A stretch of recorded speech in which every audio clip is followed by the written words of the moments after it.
Thank you very much. Bismillah ar-Rahman ar-Rahim. Assalamu alaikum to everybody. The future.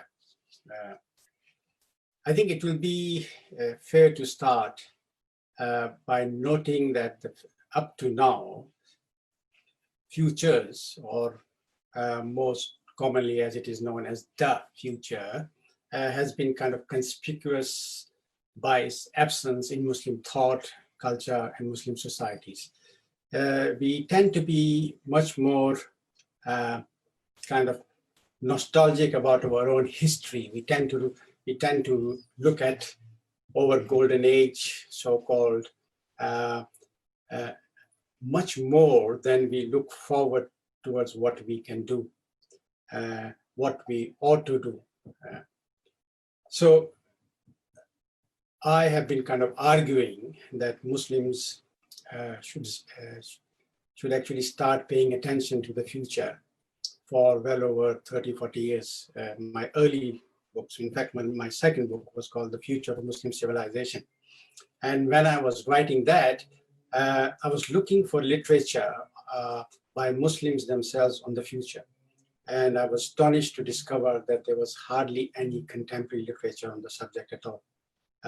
So in fact, that book, which exists in Turkish translation, Malaysian translation, and lots of other translations, has very few references to works on future by Muslims, because there basically hardly any, especially when I was writing in the late 70s and early 80s.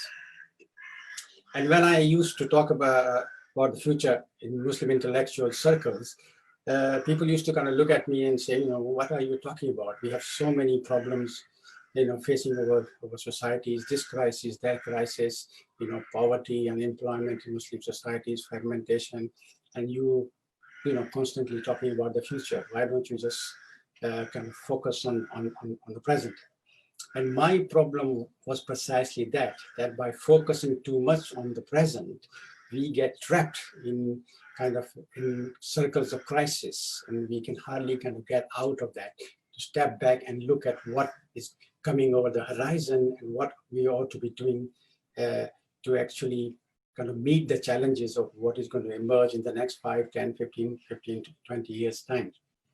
But of course, in the last 10 years, future has become big. It has become big, not just all over the world because of so many developments, but it's also now becoming big in Muslim societies as well. The Muslims themselves, to my delight, are beginning to think about the future and taking futures thinking much more seriously. So what do we mean by futures literacy? And why is it necessary for Muslim societies, individuals, communities to be futures literate? So first of all, what are we talking about when we are talking about the future? Well, there are two basic assumptions that the exploration on the future is based. First is that there is no such thing as the future, because future is not something that is a priori given. It is not something that is monolithic, but in fact, there are futures. There are a number of futures. And normally when scholars talk about alternative futures, they basically suggest four categories. There are futures which are possible. There are futures which are plausible in kind of rational terms. There are futures which are probable in probability terms. And there are futures that are preferable, that are futures that we would like to have. So but apart from these four categories, there are also numerous other categories. So there are a number of alternative futures. So the first thing to note is that future is open, is pluralistic, and it can take many different directions. The second assumption is that future is something that we can actually shape. Our actions today, what we do today, actually has profound impact on what the developments will be in the next few years, in the next decade. In fact, our actions contemporary actions can influence the coming generations. So there are a number of futures, and there are then we have the ability to actually shape some futures. So these are the two basic assumptions of future studies. So the way we study the future is also pluralistic. I mean, earlier on in the introduction, we were talking about the future of governance, the future of Middle East. We can talk about future of numerous things. So the future studies itself is an interdisciplinary, transdisciplinary, multidisciplinary enterprise. So the term we use to describe the exploration of the future is future studies. This is my preferred terms, but there are other terms that I use for the study of the future. If you work in the corporate environment, you will come across the term foresight, which basically means the same thing. In France, it's called perspective, which again has the same meaning. In the United States, they call it futurology, which to my mind suggests that it's a kind of monolithic discipline like biology or sociology, which, as I said, it is not, but they use the term futurology. But basically, all these terms have the same meaning. It is how we study and explore the future.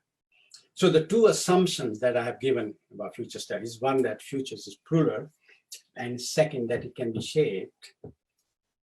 To these two assumptions, I have added a third, and that is the future can also be colonized, particularly if you talk about in singular form. The future can be colonized. We tend to think that colonization is something that has only existed in history, that maybe some aspects of the contemporary times may be colonized as well, but we never imagine or think that the future too can be colonized.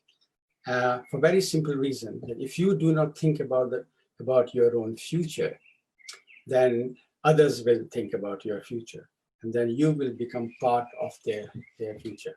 So future can also be colonized, and it is important to realize that this colonization can be as brutal, as dehumanizing as the colonization of the past, right? And that should wake us up and make us think seriously about our own futures. But there are other reasons why we Muslims should consider the future. In general, of course, when Muslims want to do something, they say, well, what does the Quran say? What does the Hadith say? And I would argue that the Quran is a very future-oriented text. Logically, it has to be, if you think it is an eternal text.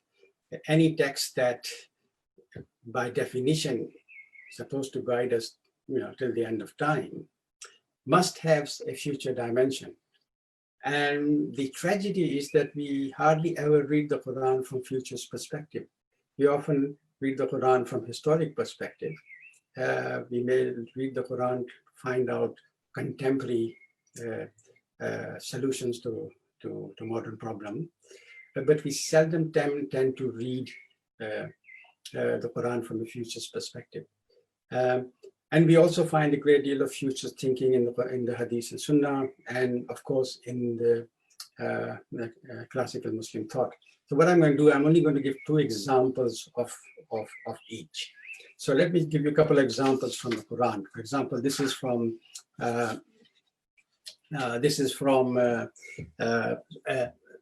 chapter 7, verse 1 to 8. The happy future belongs to those who are mindful. And my interpretation of mindful there is awake, read the signs on the horizon, seen and unseen. So the Quran is saying the future belongs to those who are mindful about what is over the horizon. In a sense, you have to think about what is in front of you. And unless you can think and explore what is in front of you, you are not going to be mindful of the future. Being mindful is essentially an intellectual, scholarly thinking, reflecting, even speculative activity. And we read in 1149, the future belongs to those who are aware. Well, clearly aware of what? Aware of the future. You have to have some relevance of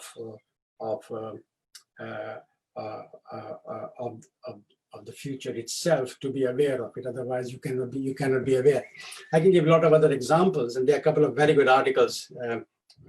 One written by my friend Mirza from Sarajevo. This is kind of available widely available. You can download it. If you can't find it, I can certainly send you a PDF file of it, where he provides lots of other examples. Let me give you a couple of hadiths, which may also kind of open your mind to it. Yeah. The Prophet is reported to have said, "The destruction of my followers will be done by ignorance and limited vision." Well, vision is clearly something that you have. That's a very future-oriented. In fact, in future studies, we use visioning as a process, as a methodology to explore the future. So that particular hadith makes it very clear that if you do not pay attention to the future, if you do not do some planning, some futures explorations, develop some scenarios, etc., you would face destruction. Another hadith is the Prophet was asked. The Prophet supported to have said, "A time of big complexities will come. What is the solution in these times?" He was asked. God's book that tells you what is in front of you and what is before you, replied the Prophet. What is in front of you? Yeah, what is in front of you is clearly something that is in the future that you have to look and explore and discover, in a sense. But the life of the Prophet itself, to my way of thinking, is a very future-oriented life. Now consider, say, the migration, the hijrah. When we read about the hijrah, it's basically, that the Prophet kind of planned the migration, right? And suddenly, kind of, within a few days, Muslims moved from Makkah to Medina, and the Prophet followed. But it didn't actually happen like this at all. It involved tremendous amount of planning. The planning involved laying the roots of the migration. It involved laying false routes as well to distract the enemy. It involved placing food and provisions en route. It involved persuading the Muslim communities to migrate to Medina, and almost 2 or 3 years before the actual migration of the Prophet. So the people migrated slowly. The planning was so detailed and meticulous that we have the story of the Quraysh entering the Prophet's house and discovering that Hazrat Ali is sleeping in his bed. So you just step back and think how much planning and thought would have gone in an enterprise like that. It's not something that just happened overnight. It's something that required a great deal of futures planning and thinking and laying the foundation. There are other examples from the Prophets. And again, I have written extensively about it, and you probably find it in my book, Future of Muslim Civilization. I think there's quite a lot of discussion on this in there. But look at the Battle of Badr, how much planning went into it. First, the anticipation that the enemy will definitely come, right? And within a year. Then the planning of the battle, that the battle should not be fought in Makkah itself, but much further away in the Vale of Badr. The plan was so meticulous that the Prophet got there early. The Muslim troops rested. There was, they had water and everything. And then the Quraysh arrived. They arrived, tired and thirsty. which gave the Muslims a great advantage.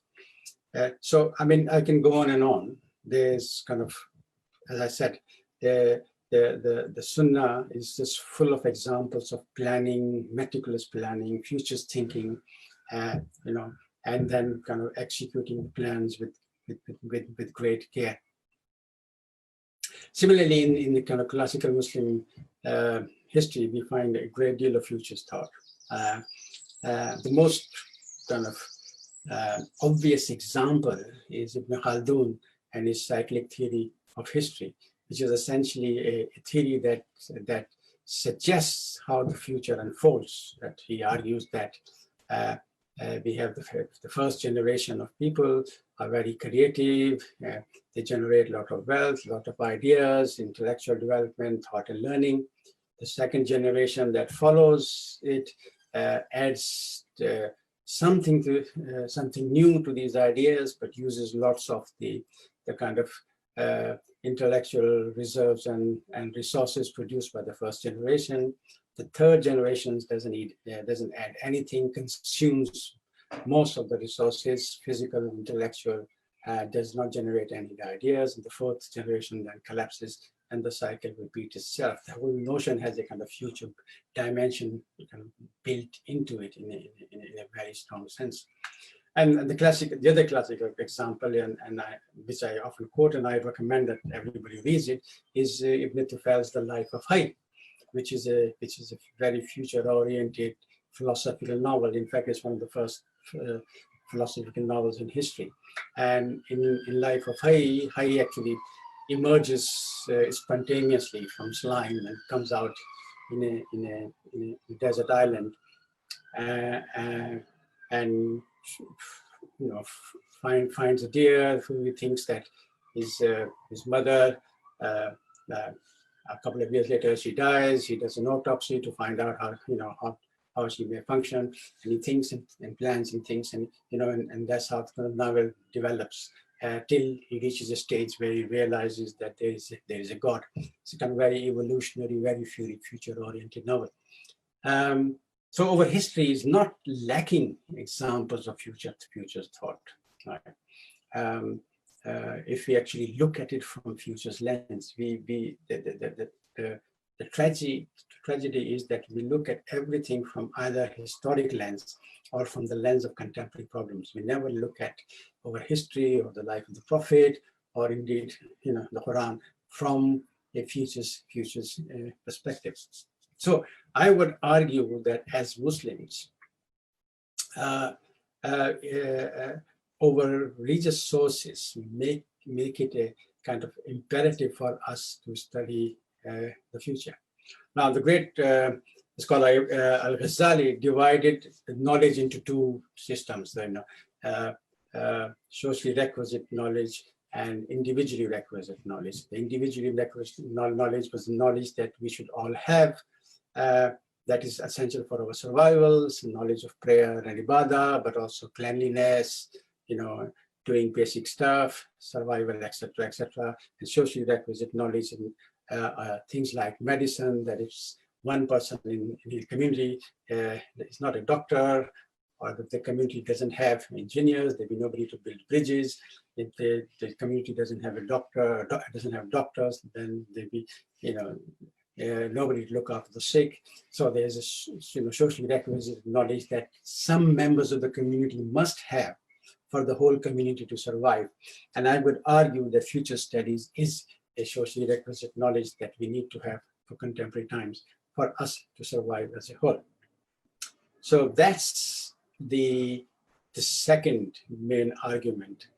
The first argument for the Muslims to explore the future is that if we do not explore our own future, then we will become part of somebody else's future. Our future will be colonized.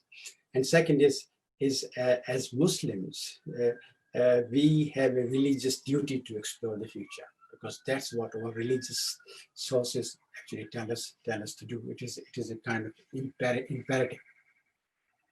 Now, the third example, or third reason why Muslims need to go into future studies is that we are facing a number of very serious problems in the next 10 to 15, 20 years, the likes of which probably we have never seen before. And we need to pay attention to these problems now if we are going to solve them in the future. And some of these problems are associated with climate change. So we know that the first major impact of climate change will be in the equatorial countries, the so-called middle belt of the globe. And this is the area which occupies the Muslim world. Indeed, the Muslim world used to describe itself as the middle belt, from Morocco to Indonesia. And we have already seen the impact of climate change arriving in these countries. So, for example, last year in a town on the other side of Persian Gulf in Iran, the temperature hit 55 degrees. Last year, the temperature in Karachi was 49 degrees. At this moment in Karachi, the temperatures are in mid-40s. All over the Middle East, the temperatures are rising. So once they reach 50, it will become almost impossible for people to live in these areas. So we need to do something about that now, and that temperature rise, given the trends, given what is going on at the moment in the world, where nobody seems to be paying any attention to climate change. The Paris Protocol is up in the air. It's very likely that very high inhuman temperatures will be recorded in these areas very, very soon.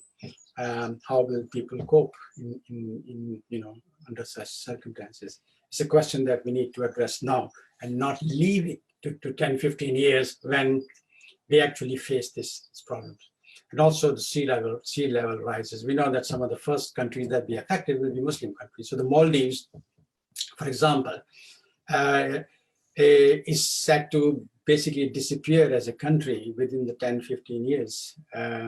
It's drowning. The sea level is rising, and the Maldives are just going underwater. There is a very famous photograph of the Maldives cabinet where they're holding a cabinet meeting, but the whole cabinet meeting is being held under the ocean to demonstrate that, in fact, this is what is going to happen. So there are two problems associated with it, not just the sea levels are rising, because the sea level rise will also have major impact on Bangladesh, Southeast Asia, and so on and so forth. But what will happen to people who are affected by sea level rises? So think of the Maldives. What will the Maldives do? Where will all the population of Maldives go? Up to now, we have 2 or 3 different categories of refugees. Political refugees, economic refugees, refugees that are produced by wars and strife and so on and so forth. But there's an emerging new variety of refugee, the environmental refugees, right? And at this moment, 2 in 3 refugees in the world are Muslim. Within the next 10 years, 3 in 4 will be Muslim. Right. We need to think about this now and really work and plan how are we going to cope with these devastating changes that are around the corner. And the luxury of kind of stepping back and thinking about it just does not exist. We really have to. There are lots of other imperatives. For example, the Muslim communities, on every kind of index, on every measure, we have 3 basic distinctions. All societies are the most illiterate. We are the least creative. And finally, we are the most corrupt. Whatever index you look around the world, and I invite you to actually check this out, go on the internet, check various, corruption indexes, creative indexes, literacy rates, and so on and so forth. You find the Muslims are right at the top, which does not bode very well. But there are a couple of silver linings as well.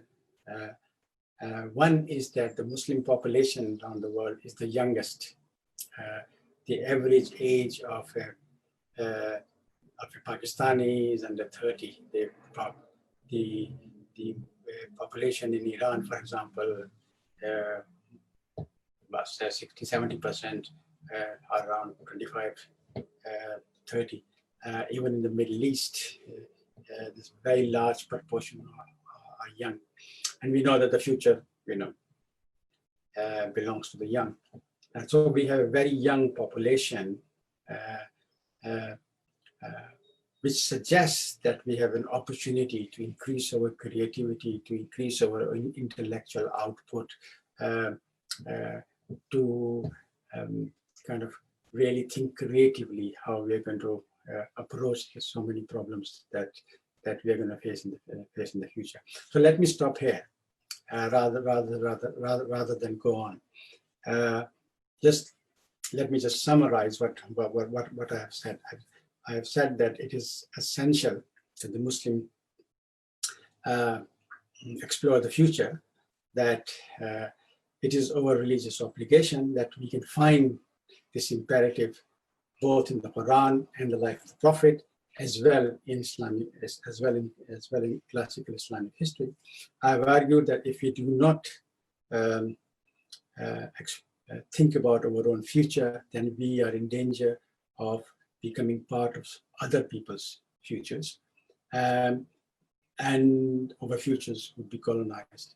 To a very large extent, we already exist within colonized futures. I mean, modernity was a way of colonizing us since the 50s, the 60s, when the Muslim countries gained their independence. We have been actually operating within a colonized future, a future that was basically designed by the West. And we are very much an appendage to Western culture and civilization. So it's even more necessary for us to step back and take a broader view who we are, where are we going, and how we are going to get there with our sanity, humanity, our tradition, our values, our ethics intact. Thank you. Michael. Thank you very much for that, Professor. Again, for those of you on Zoom here, if you do have questions, please, you can either put them in the chat box or again, use the raise hand function on the app and we'll get to you for your intervention. I'll start us off. We spoke a lot about the imperative of the future and the need of why, Muslim society in particular needs to ponder this future to avoid sort of being part of other people's futures. I'm wondering if you can speak a little bit more to how we can sort of approach the future in a systematic way that allows us to see the potentials of it and see the opportunities in those potentials more clearly. Because I think for a lot of us, whether we're coming from a variety of different academic professional disciplines, it can feel overwhelming at times, and it feels like it can be easy to get sort of lost in all these different potentials. So I'm wondering if you can speak a little bit to the approach. Yeah, that's a very good question. I think the first thing to note is that when we talk about the future, people are overwhelmed. Future is the great unknown. That is, it is something out. It is something out there. Some people may even argue, for example, that it's a domain of God, and we should not bother with it. But it's not as a formidable exercise as people may think. There are a number of very good methods, very good techniques that we can use, and these techniques can be applied across all disciplines. And we have used them both in intellectual settings. I, for example, have worked with communities and used community futures to kind of help them change themselves. In a sense, when we are talking about the future, what are we talking about? We're talking about change. How do we adjust to change? What changes are around the corner? So when we think about the future, then we need to be kind of aware of the fact the change. The change is taking place, and change is accelerating, so we are experiencing more and more change, more and more rapid change. The question then becomes, how do we adjust to this change? One of the reasons why people think that that future is a kind of very formidable domain is because, unlike other disciplines, it doesn't have any facts. Right? We have facts of history, they have facts of physics, even sociology, anthropology, they all have facts. But futures doesn't have facts as such. So what do you do? How do you teach? How do you deal with it? And the other kind of mental block is that the future is something that doesn't really exist, right? The past has existed, the present exists, but the future doesn't exist. When tomorrow actually comes, it becomes today, right? And there is a famous James Bond film called Tomorrow Never Dies. Tomorrow is always there, in a sense. So future doesn't really exist till it actually exists. Then it becomes the present. So there are kind of complex things about the future which are different from other disciplines. So it becomes very kind of, it creates a mental block, if you like, to begin with. So the first thing to do is to say, let's step back, because the domain of the futures is not as kind of formidable as people think about it. There are certain facts, in inverted commas, about the future we can state. If, for example, the population of a country is growing at a specific rate, we can look at the trends, and we can actually say, if the trends continue, the population will be increased by such and such an amount in so many years. So that's a kind of, if you like, inverted comma fact.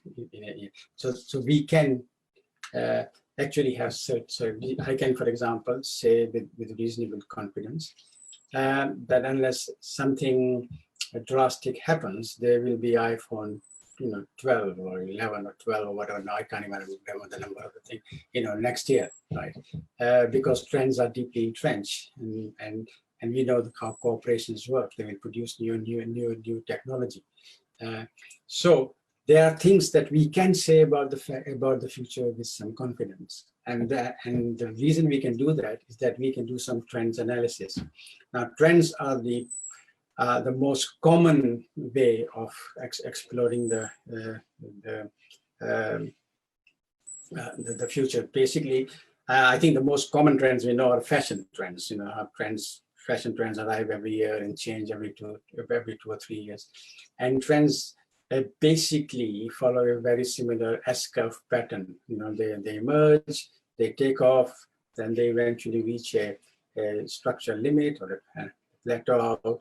And sometimes they just disappear, sometimes they are reborn, sometimes they may re-emerge go down as an alternative culture or something. And we can study trends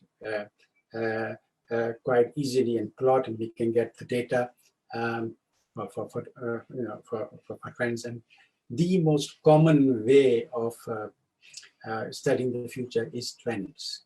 And remember, I said earlier on, the future can be colonized. And of course, trends analysis is one way of colonizing the future.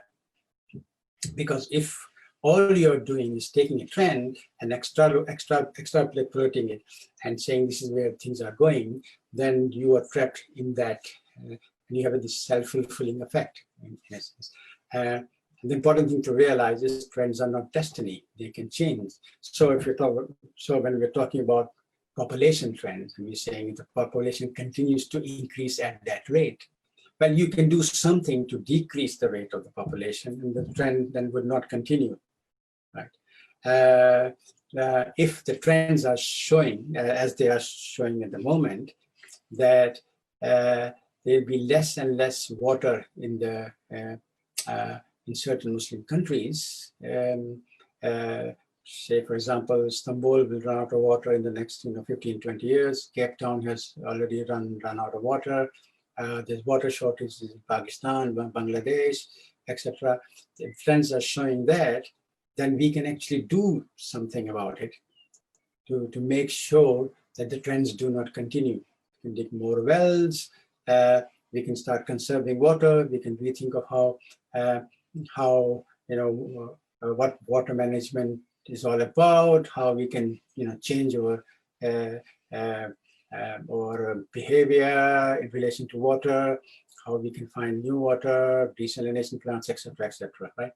So trends are one way of both studying the future, colonizing the future, and changing your own destiny, if you like. And they're probably the most common method of studying the future. Now here, I ought to make a distinction between trends and forecasts. Forecasts and predictions. Most people think that future studies or future is all about predictions. I think that's largely because many corporate futurists do little less than predict. And most of their prediction is based on simple trend analysis, the kind of analysis that I have just described. They plot a time sequence, of a certain thing, how they think is changing, how it is evolving, how it is developing, and then they make a projection, and that's basically how prediction is made. But most futurists, including myself, do not predict. We tend to forecast. And the distinction between prediction and forecast is the forecast has a probability statement. It has a what-if statements associated. It always says that if this happens, then this could possibly happen. And the probability of that happening is so much. Notice that weather is not rather prediction, but rather forecasts. They're forecasts because they're based on phenomenal amount of science, of trend analysis, looking at weather patterns, cloud patterns, satellite pictures, phenomenal amount, and there's always a probability. They will tell you there's a 40% chance it will rain tomorrow, right? There is 10% chance, that it will be cloudy. So the probability is always attached to it. That's the distinction between prediction and forecast. Prediction is simply a statement saying this will happen in the future. A probability is a much more sophisticated representation of what could possibly and potentially and probably happen in the future. There are numerous other methods. One of the most common methods we teach is emerging issues, to spot things that are happening, things that are not trends but could become trends in the future, something that is just kind of lurking around. So, for example, we have been noticing this the issue of environmental refugees. It has not become a trend yet, but it is an emerging issue. Right? We are just beginning to see, but in 10, 15 years, it will become a major trend. So if you can spot an emerging issue, then you can explore its potential future and see where it could possibly lead, whether it will become a trend or not. And if it becomes a trend, how do you want to enhance this trend because it's a good trend, or do you want to stop the trend, because it's not very healthy? So you could do that. For example, one emerging issue that I spotted is that a couple of countries have given rivers, lakes, and other waterworks same rights as human beings. That's a story I read about two or three days ago in The Guardian. I've forgotten the name of the countries. But that's an emerging issue, right? They're given them same rights as human beings, right? So their rights have to be protected, right? That may be a one way or new way of water management. If you treat a lake or a river as though it has the same rights as human beings, respects and dignity. You stop, you can't pollute it, you can't waste it, you can't abuse it, right? And legal sanction against it. Then you have a different approach to the environment. Now, that's an emerging issue in the sense that is something that has just happened in a very small place in a couple of countries. Nobody is paying attention to it at the moment, but it's something that may take off and become a major issue. And one kind of it's not so much an emerging issue, but almost an established trend is the death of the Nile. The Nile is dying, right? There are lots of studies that show. And within 10 years, it will be so polluted with plastic and rubbish that it will cease to be a river. And if that happens, imagine what happens to all those people who live around, who survive get their sustenance from the Nile, all the way from Egypt, all the way down to Ethiopia, Sudan, past Sudan, and down, going south into Africa. Millions and millions and millions and millions of people. Now that's a very well-established trend that the Nile is dying, but nobody seems to be doing about anything about it.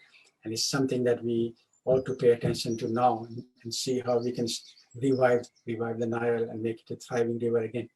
So there are methods. In the last count, there were about 40 different methods of exploring the future. And here I follow the kind of example of Al-Bruni, who said that you use a method depending on the mode of your inquiry, and different inquiries in the future will require different methods. One common method we teach is scenario planning, that is about essentially scenario stories of the future. And basically what we do, this most simplest way of producing a scenario is a 2x2 matrix. You take two drivers, two things that you think will shape a future of a particular thing, and you just have a 2x2 matrix, which gives you basically 4 different scenarios: the best one, the worst one, and the two in between. And scenario planning is very common amongst corporations. That's basically how they do a lot of their futures work and how they do their long-range planning, on which depends, not just manufacturing, but also innovation and new products and so on and so forth. Virtually all the corporations in the world do some sort of scenario planning. We saw that in COVID-19, that there was numerous scenarios about how the pandemic will develop. Now there are various scenarios about, when, where, and how a vaccine may emerge. So there are lots and lots of methods. The important thing is the will to explore the future. If you have the will, there are methods to actually, help you. Thank you for that, Professor. So, we're talking about then ways to approach looking at the future. I want to then move to a question that we got through Facebook from Dr. Hiba Raouf, which sort of takes your discussion and moves it to the level of the individual. Mm-hmm. So Dr. Hiba is asking, how do you explain the tendency to ignore facts and statistics-based research on the future and individual and collective decision-making process? Where do you think the loss of agency comes from? Where does loss of agency come from? I mean, individually, I think the loss of agency comes from if we feel helpless. I mean, we have to consider ourselves as people with agency, with ability, with capability to shape the future. In a sense, one of the most common questions that I get asked is, how have you managed to write so many books? Right? Every time I meet somebody, they say, how come you've written so many books? And the idea is very simple. I planned them very thoroughly and worked according to plan. I had the agency to sit down, think about them, despite all the destruction, despite the fact that I had to make a living, despite the fact sometimes I had to teach, etc., etc.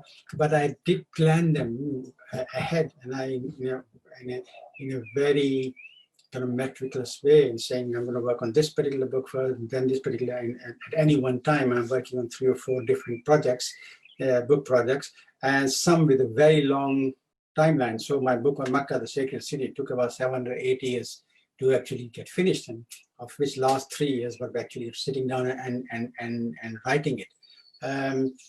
So agency comes from the individual will, I think, but also we do feel helpless because there's so many crises out there, there's so many tragedies. So that does have an overpowering effect on us, and sometimes, it will get you down. But if you're looking for instant solutions, then that's the problem. The problem is that there are no instant solutions, even if there were in history. There are no instant solutions now. We live in a very complex, interconnected world. And there are no simple answers. So if you're looking for simple answers, you will be disappointed and you will feel helpless and you will think that you have no agency. So I think to regain agency, we have to accept to live with complexity, and we have to realize that in fact the answers are not going to be found without real struggle, and sometimes these struggles will be long and hard, but they do require a vision. They do require a kind of understanding of change, how change is unfolding, how society itself is changing, how your environment is changing, and how you will adjust to change and eventually get to the goal that you want. So you do need, I would argue that both individuals and societies now need to think about their future more seriously. The idea, for example, that you could have just one profession and you kind of go to university, you become an architect or a doctor or whatever, I think it's probably about to evaporate. So you need to think about different disciplines, how you're going to adjust if you lose a job in one area, how you're going to reskill yourself and get a job in a different area. So even for individuals, I think that the changes are going to be quite profound in that sense. I hope I've answered the question, Dr. Hiba's questions properly, but but if not, if she comes back, I'd be happy to. Yeah, of course. I mean, I think. Do you think that then this sense of being overwhelmed, or this sense of what you described as lack of hope, both on the individual and on the collective level, is something that can account for what seems to be a tendency in both individual decision making and collective decision making to ignore sort of these trends that you were speaking of. So we have these trends, we have these statistic models, but in many ways, it seems whether it comes to our political choices as a collective or as individuals, or behavioral choices in general, that oftentimes these elements are ignored. Do you think that is tied into this sense of being overwhelmed and being hopeless, or is there something else at play here? Bill, no. I think the two things. First thing, yes, we tend to believe what we want to believe. I mean, I think that's the problem. But there's also, of course, self-interest. So there is a phenomenal amount of evidence now of climate change. You just cannot ignore it. The scientific evidence is overwhelming, but you don't have to be a scientist. To look at, for example, how the ozone layer was disappearing. You can look at the photographs, of the consequences of desertification, right? All you need to do is to just download, satellite images over time and see how climate is changing, and in fact, changing more and more rapidly. Yet there are climate deniers. Now, why are these people fools, or they're, just complete and utter imbeciles, or is there something else? they're climate deniers because they make a profit from the status quo. And if the status quo is transformed, they will lose their profit, they will lose their businesses will close, they may have to shut down coal mines, or they may have to stop, producing huge cars that guzzle up petrol and diesel. So there are vast lobbies who actually promote, climate denial. We have seen that, and this is also kind of recorded in numerous papers published on it. So there are groups in societies which have a kind of something to be gained by ignoring the data, or shunting the trends aside and saying that they don't exist. So that's one reason, I think. And the second reason is as you pointed out, we do become overwhelmed very easily. Especially in contemporary times when things tend to happen simultaneously. So the COVID-19 is not just a pandemic, but it has also brought a huge recession with it. And now, as we see in America, it has also brought race riots with it, although they may not be directly related to COVID-19, but such events tend to happen simultaneously. That's one of the criteria of post-normal, what I describe as post-normal times, that things tend to happen. Things don't just happen with the speed, scale, and scope, but they also happen simultaneously. And under these circumstances, you really do, you have to be superhuman not to feel kind of overpowered and overwhelmed. But I think first, as religious individuals, as believers, we cannot be pessimistic. We cannot lose hope. There always have to be hope. I mean, I think that is one reason why I am a Muslim, in that sense, that Islam gives me hope. And the second reason is that everything can change, and everything can change within a generation. This is basically the message of Ibn Khaldun. If I were to sum up Ibn Khaldun's thought, it will be that one generation can transform everything.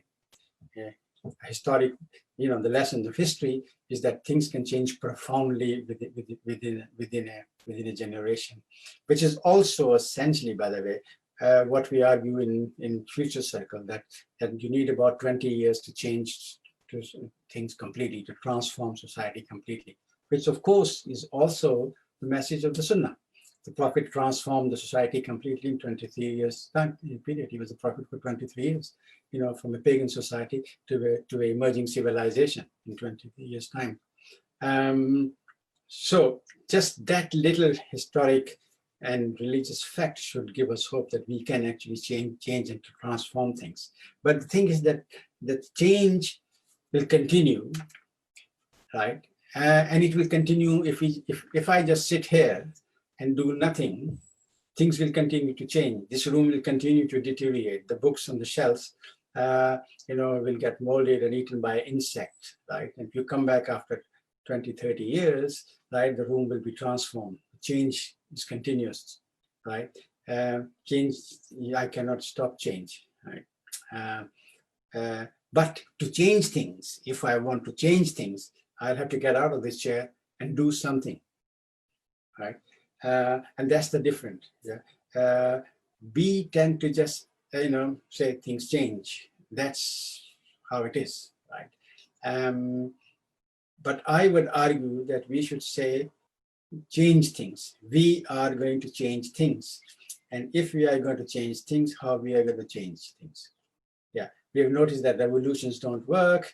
We have noticed that even in the case of, say, for example, of Arab Spring, which was a very post-normal phenomena, you could use new technologies to usher in change, but those in powers can then also use the same technologies, the same methods, and by the way, the same people to come back to power and return the status quo ante. So we need to kind of think of a better way of changing things. And I would argue that It involves a long-range vision and working continuously towards the vision while adjusting to change, which is a much more complex, patient exercise. Requires continuous thought, continuous adjustment to change, continuous planning and replanning. See, plans in general are not just things that you make once and you put it on the shelf and you follow it. Because by the time you come to implement the plan, the world has changed and you have to readjust. So you have to change your plan. So the planning has to be a continuous changing process. It's a form of becoming. It's not just one thing that happens in that sense. So changing things is a much harder. Yeah, it requires the will. It requires patience. It requires a vision. It requires understanding change. It requires adjusting to change. And then it requires you to work towards the change, patiently and continuously. So I want to shift gears here a little bit. You spoke a little bit about the concept of tradition and the idea of our tradition being a forward or a future-oriented tradition. So on the one hand, of course, we have a history of a futuristic vision of fiqh or in fiqh. There's been, of course, throughout history, this notion, particularly that came around in the late 19th and early 20th century, that we had this dichotomous sort of divide within the sort of, let's say, Muslim scholarly intellectual outlook between those who were stuck in what has been labeled sort of traditionalism and those who were future-oriented. Aside from that fact, we know, though, that, of course, that the fiqh was always looking towards what could potentially come in the future, what was happening now, and different scenarios that could happen. Mm-hmm. On the other hand, of course, we have, and this is comes from a participant who put it in the chat box here, which is a really interesting point, which I thought sort of goes well with this. So we have this future-oriented fiqh, but we also have, for example, and this is a quote from the Hikam of Ibn Ata'illah, who says, "Relieve yourself of planning. Don't try to do what someone else has undertaken for you." So how these are both elements of our tradition. When we're thinking about the future and thinking about how this applies to us, how do we reconcile between these? And sort of as a tangential question to this, is the fact that we maybe have a tendency to see these as dichotomies reflective of this notion that we're already living in a colonized present, and that our way of looking at our own tradition and we sort of, what seem to be dichotomous elements are skewed by this fact that we live in a colonized present. Indeed. You see, one aspect of this colonization is that it actually promotes our tradition as a static, monolithic, and stifled. To a very large extent, when part of our tradition are static, monolithic, and stifled. But our tradition is phenomenal. It has absolutely, it's just bubbling with thought and, excitement and intellectual ideas. We have an absolutely brilliant tradition. The problem is, first, we do not know what our tradition is. And second, we do not know how to kind of engage with it in a sense. See, for example, the quote you just mentioned, that quote itself can be seen in a number of ways. It's a don't indulge in planning, and don't do what somebody is doing for you. Now, that, if you take it within Muslim context, what it is actually saying is don't reinvent the wheel. That's essentially what that particular quote is actually saying. It's not saying don't think about the future. It's saying don't invent the wheel, and it's just giving the example of planning because that may be contextual thing that the scholar was thinking of. But there's nothing wrong. There's nothing wrong with things that are contradictory with the tradition. Traditions are created by human beings, and human beings are, a diverse phenomena. Right, and different scholars will say different things and argue for different things.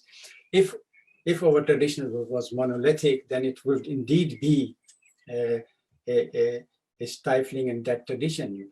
But it is not. It's a very diverse, very scintillating, very dynamic, with multiplicities in it, and we have to look at its multiplicities and pick up what we think is kind of relevant for contemporary times. And the other thing is that we don't realize that traditions remain traditions by reinventing themselves, right?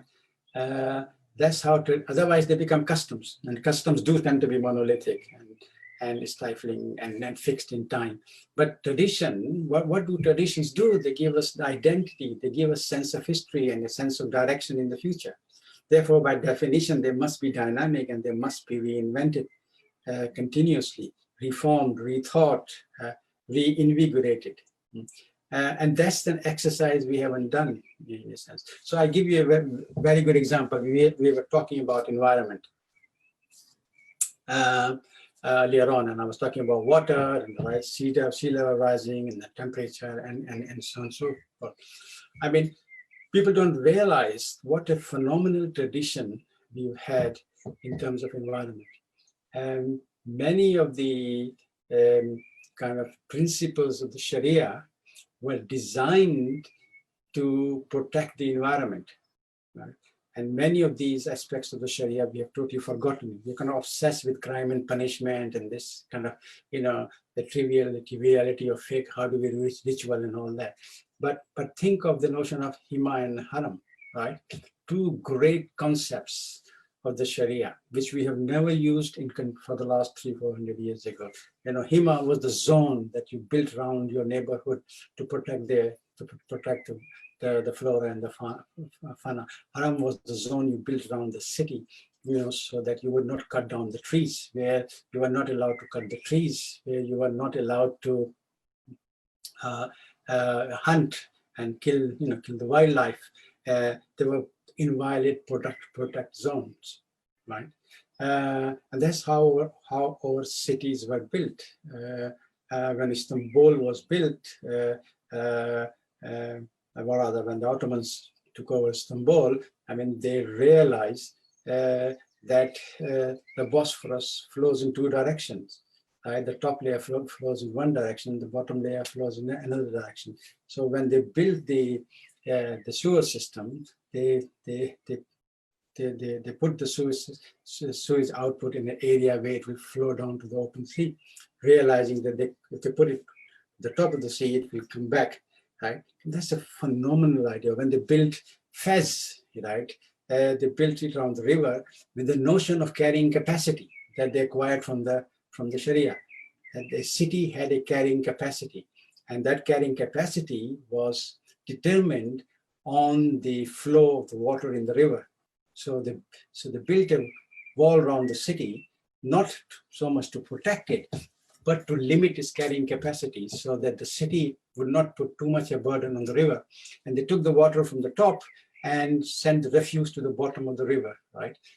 So that river would not be polluted. Now, that's a phenomenal thought, right? Fez was built 9th, 10th, 11th century, I can't remember the exact. And the Ottomans were doing that kind of engineering in the 15th, 16th century. But it's all forgotten. We do not know our tradition, and we approach it or rather we approach those part of it which are ossified, but do not do not dig out those aspects of Sharia that were really dynamic, and of fiqh that were really dynamic, that really had an impact on society in terms of ideas, in terms of creativity. Just a quick follow-up on that. So what do you think can account for that? What do you think accounts for the fact that there's a tendency today amongst Muslim communities and thinkers to not retrieve these dynamic elements that you speak of? Is it primarily a lack of awareness, or is there some other dynamic that's taken? I think there's no dynamic. It's called ignorance. It's called ignorance. We are basically ignorant of our own history and ignorant of our own tradition. What we regard as tradition are just some aspects of what we have been told is tradition in a sense. When we look at our history, we tend to look at it in a very propagandist way. we never dwell in our history in a critical, in with the spirit of critical engagement. See, the thing is that Muslims now and in history are people, and people have all different sorts of opinions. They have, you in any human community, you will get people who are on the extreme right to all the people who are on the extreme left, and all the other variations, political, intellectual, theological, religious variations in between. And we have to appreciate this diversity. If we just say, this Ibn Sina was Ismaili and he was not good, or Al-Farabi was a Shia and he wasn't good, and so is a Ahmadi and he's not good, and so on.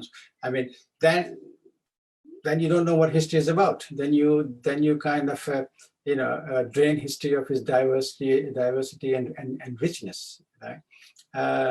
We have to look at all the rich diversity and learn from that diversity, which we seldom do. We tend to be very, very dogmatic. I mean, part of the problem of contemporary Islam is dogmatism, the amount of dogmatism that exists, and the belief that my particular dogma is the absolute truth, and all the other kind of dogmas are shirk or not, or false, or whatever, is so strong. I mean, we suggest a closed mind. In a sense, we need to open up. We need to open our minds a bit, and that's also one reason why creativity in Muslim society is so stifled. And as I was saying earlier on, if you look at all the creative indexes, and some of these are very biased, let's be honest, but even given all that, if you look at all the creative indexes and the new number of them you can look at, the Muslims are always at the bottom, right? Why? And I think part of that is that we think being Muslims or having a right belief is enough. And I'm afraid it is not. If as the Prophet says, which is a very future-oriented hadith, by the way, believe in, trust in Allah, but tie your camel. We trust in Allah, but trust in Allah is not enough. You do need to tie your camel, right? Otherwise, the camel will wander off, right? And that's what we don't do. We don't tie our camel, which means we don't think, explore, reflect on the future. We don't step back and say, of this multitude of problems that are coming in our directions. How can we develop systems, methods to deal, to engage with them, to navigate our way out of this complexity? So this idea then of we as the Ummah, this transitions very nicely into our next question. This question is from Aslam, and I'll just read it out to you and then you can answer. So Aslam writes, Professor, can we truly speak about Muslim futures? I'm assuming that you make use of is the Muslim Ummah. The Ummah is no longer a polity. Hasn't the rise of the nation state negated the category of the Ummah? A global Ummah rooted in a common religious identity does not have political agency. Your thoughts? Yeah, that's a very complex question, and it has to be kind of broken down into number of bits. First of all, it's not true to say that Muslims do not have political agency. Muslims in certain segments of Muslim societies do have political agency. Turkey is a good example, for example. Malaysia is a good example. Pakistan is a good example. We may not have complete political agency because we live in a world dominated by, certain powers, whether it's the United States or now China and Russia, what have you. But we do have certain amount of political agency to do certain things. But I think you're right in the sense that the notion of the Ummah has to be rethought. The idea that this is the Ummah and this is the rest of the world, just does not make sense. So the Ummah now is much more of a global entity than it ever was, right? if by ummah we simply means the aggregate of all Muslim people, right? The collectivity of all Muslim people, and the Muslim minorities in the West, there are Muslims in India, probably the second largest Muslim population in the world after Indonesia, or maybe there are even more Muslims in India than in Indonesia, given population trends. So the ummah is a global entity in that sense. But I think we need to rethink the ummah in a slightly different way. Because I regard the ummah not so much just as the Muslim people, but the ummah as a collectivity of all those who are oppressed by the dominant paradigm, or the dominant ways of doing, being, and knowing. So ummah is then becomes a slightly different category to my way of thinking. So what I am trying to say is that in a globalized, interconnected, interdependent world, we need to work together to change things. And just Muslims working together to change the global dynamic probably will not be enough. We need all those people out there who also see the current system as inhuman, based on inequality, based on injustice, promoting a technocratic, deterministic utopia with a kind of this kind of revengeful capitalism, by its side.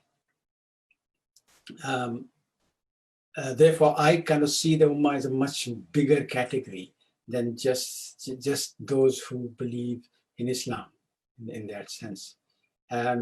Because we need this greater notion of ummah to actually bring in genuine transformations, for us to create more desirable, viable futures. A future that is based not on perpetual notion of growth. Indeed, the only viable future that I can foresee is based not just even on zero growth, but on degrowth. There are 9 limitations to the planets, like the ozone layer, the sea level rises, the salinity of the oceans, and so on and so forth.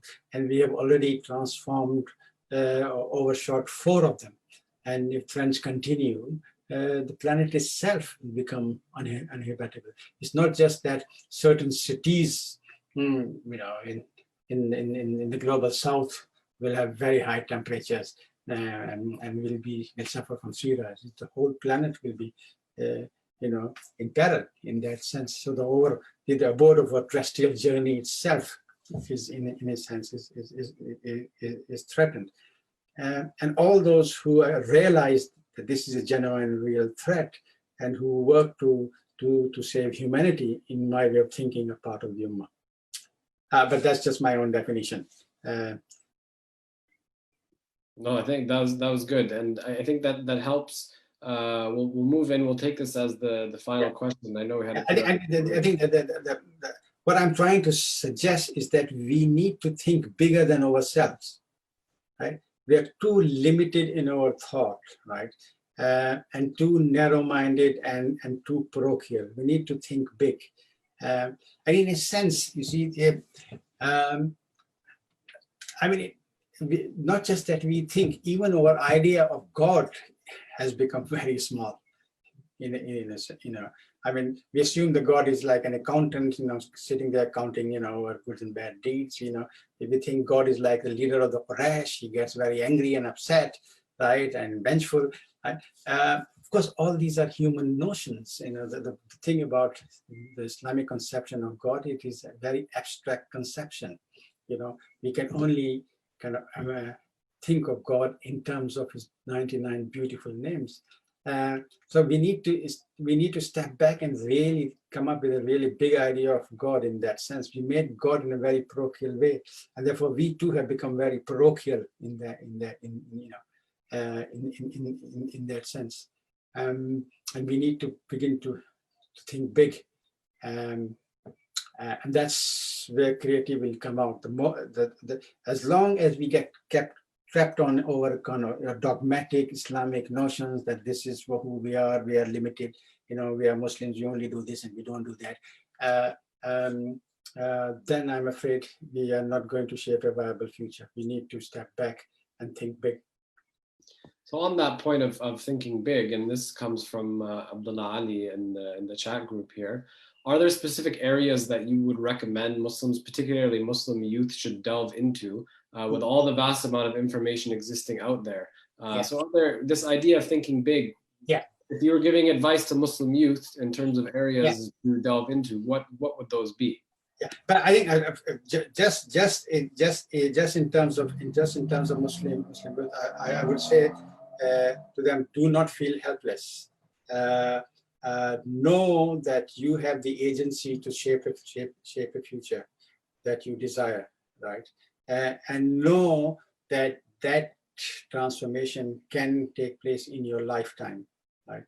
I mean, these are things that you have to know and appreciate, that you do have agency. You're not without agency, right? You will always have agency as long as you will have hope, right? And you have also agency because as a young person, you are creative, you can think outside the box, your intellectual horizons are open, and you have a viable 40, 50, 60 years future in front of you. Say somebody like me, I can't say that. I can't say that I have a viable 30, 40 future. If I live to the next 20 years, I'd be very grateful, right? Alhamdulillah. But a young person has 50, 60, 70 years, so they can actually change and transform society.